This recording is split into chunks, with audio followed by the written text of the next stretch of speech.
इसी सूरत हाल पर हम बात कर लेते हैं। सीनियर तज्जियाकार अनीला अली हमारे साथ मौजूद है। बहुत शुक्रिया अनीला साहिबा, बोल न्यूज़ को वक्त देने के लिए। फरमाइएगा, ईरान की जानिब से जवाबी कार्रवाई शुरू हो गई है और इसराइल पर 100 से ज़ायद बैलिस्टिक मिसाइल दागे गए हैं और अब ईरान ने मिसाइलों की तीसरी खेप भी इसराइल पर फायर कर दी है। कैसे देखती हैं आप इस रिटेलिएशन को?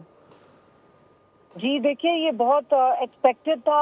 इसराइल वेट कर रहा था इसका। उसके अलावा प्रेसिडेंट ट्रंप ने भी कहा था कि हम वेट कर रहे हैं, एज लॉन्ग एज ईरान जो है अमेरिकन इंटरेस्ट पे नहीं टच करेगा इन अमेरिकन इंटरेस्ट को, तो अमेरिका नहीं इंगेज होगा।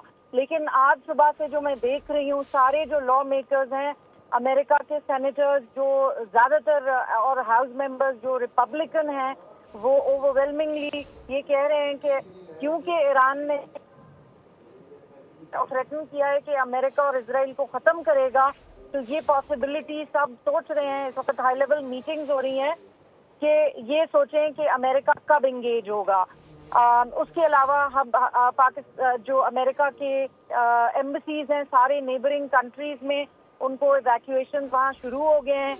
और जो फॉरेन अफेयर्स कमेटी है, उन्होंने भी एक बहुत स्ट्रॉन्ग स्टेटमेंट दिया है कि ईरान हमेशा से अमेरिका के खिलाफ रहा है।